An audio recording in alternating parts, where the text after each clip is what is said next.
Question number 9. Which of the following statements is obligatory true?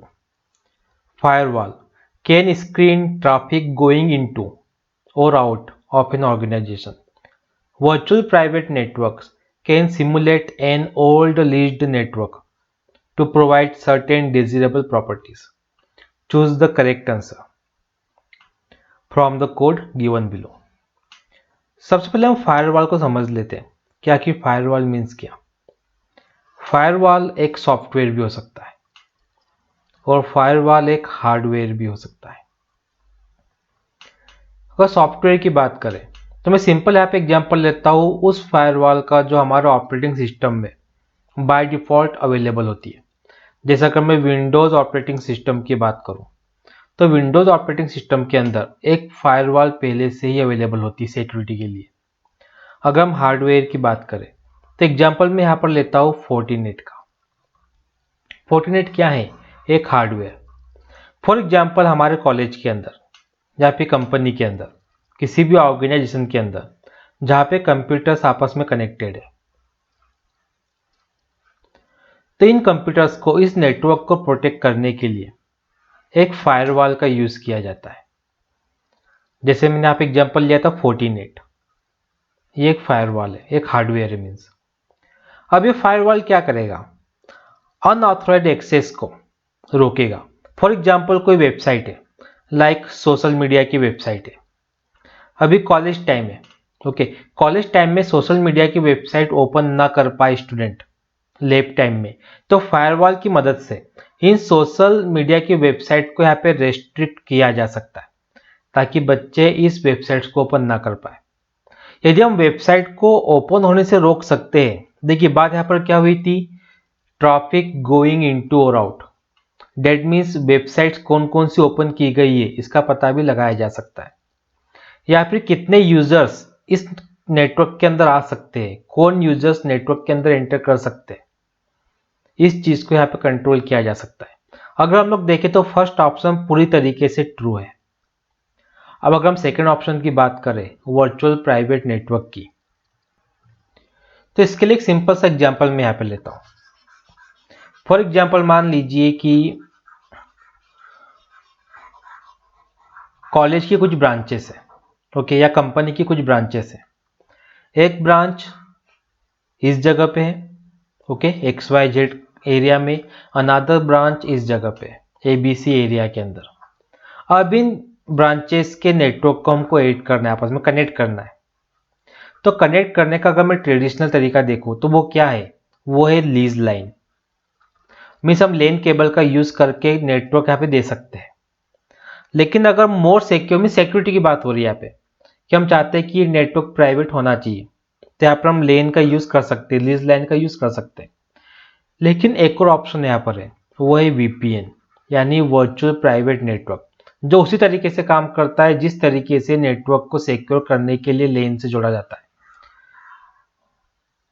तो VPN को भी यहाँ पे यूज किया जा सकता है। डेट मीन्स अगर हम सेकेंड ऑप्शन को देखें तो ये भी हमारा ट्रू है। अगर दोनों ही ऑप्शन हमारे ट्रू है तो ऑप्शन सी हमारा यहाँ पे करेक्ट आंसर होगा।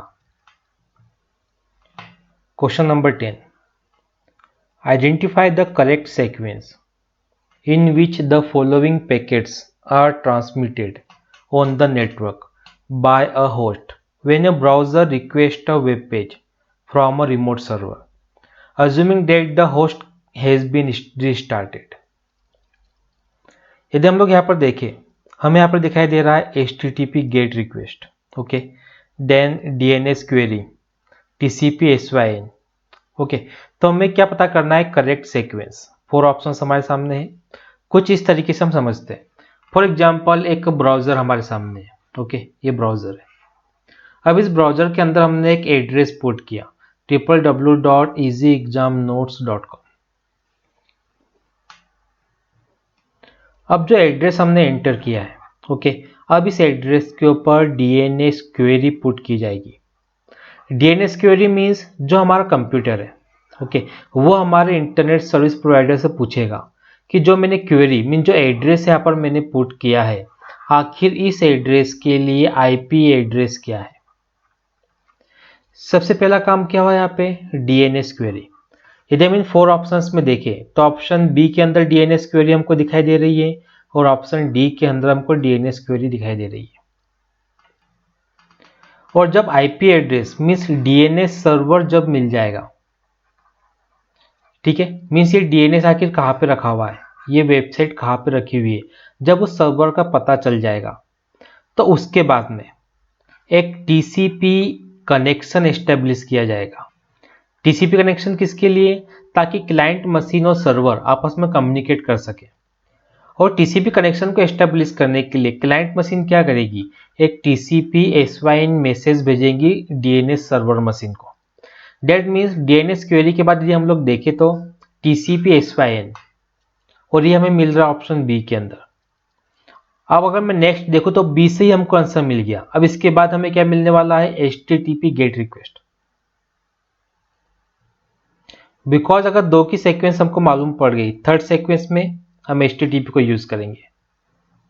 आखिर HTTP गेट रिक्वेस्ट मीन्स है क्या, ये रिक्वेस्ट की जाती है वेब पेज के लिए। HTTP अपनी गेट मेथड की मदद से सर्वर से वेब पेज की रिक्वेस्ट करता है, तब वो वेब पेज क्लाइंट मशीन पे शो होता है।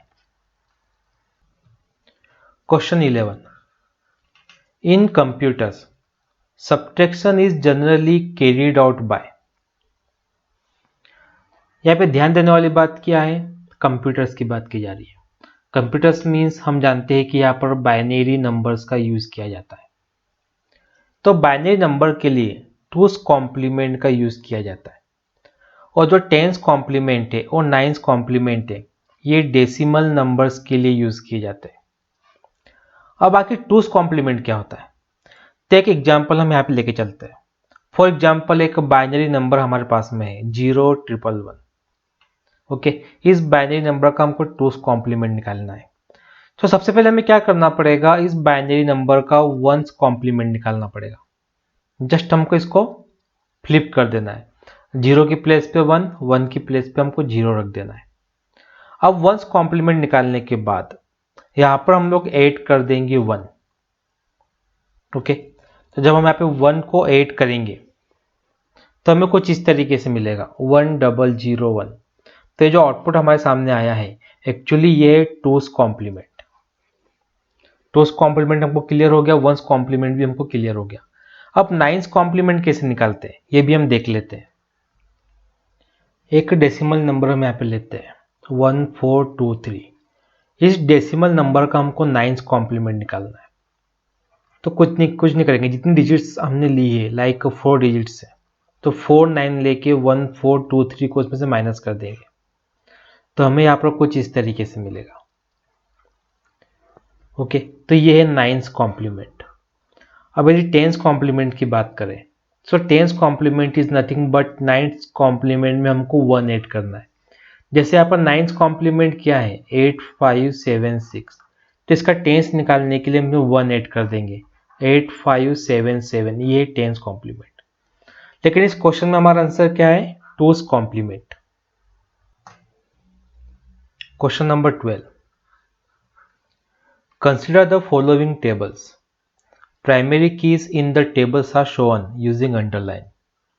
यदि हम टेबल में देखें, स्टूडेंट्स नाम के टेबल में रोल नंबर अंडरलाइन है, परफॉर्मेंस नाम के टेबल में रोल नंबर और कोर्स को अंडरलाइन किया गया, मीन्स ये प्राइमरी कीज है।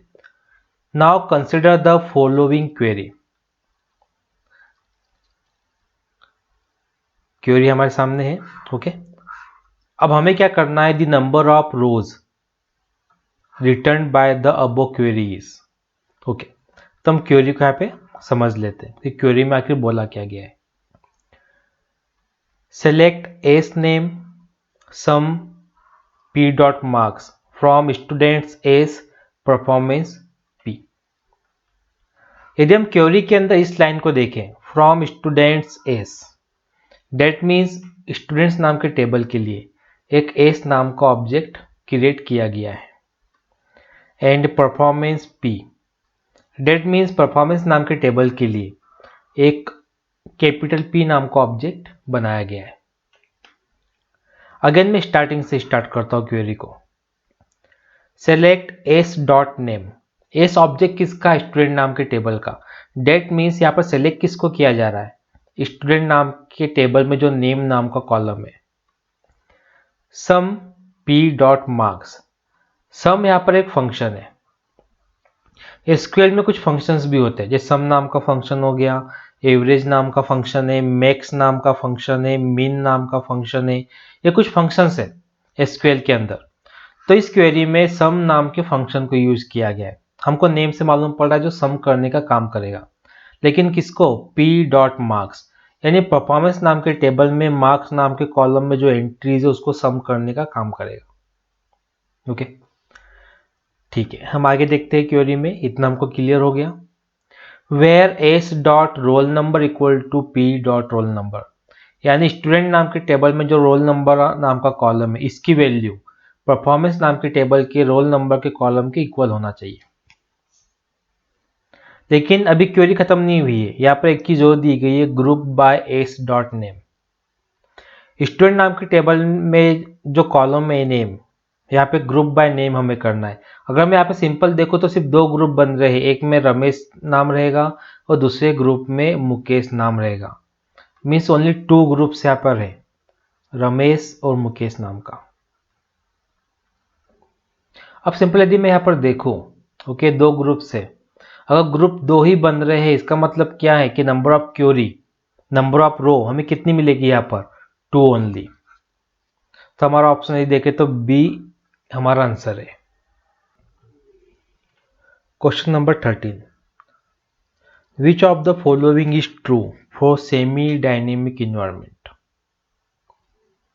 इसका अपोजिट वर्ड भी होता है, जिससे हम लोग बोल सकते हैं डायनेमिक इन्वायरमेंट या फिर स्टैटिक इन्वायरमेंट। मीन्स इसका अपोजिट है सेमी डायनेमिक का।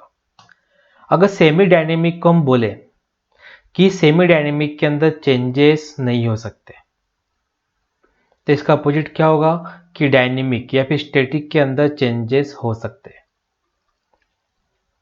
अगर मैं सिंपल सा देखूं, first option, the environment itself does not change with the passage of time but the agents performance इसको डज। कि जो स्टेटमेंट है ये करेक्ट है सेमी डायनेमिक के लिए। अगर हम सेकेंड ऑप्शन देखें, the environment change while the agent is deliberating, तो स्टेटमेंट करेक्ट है डायनेमिक या फिर स्टैटिक इन्वायरमेंट के लिए। सो यदि हम लोग देखें तो ऑप्शन ए यहाँ पर करेक्ट आंसर है। हमको ध्यान रखना है सेमी डायनेमिक इन्वायरमेंट और डायनेमिक इन्वायरमेंट के बारे में। मीन्स डायनेमिक में चेंजेस हो सकते हैं और सेमी डायनेमिक के अंदर unchanged. Question number 14, which of the following statements is oblique are true.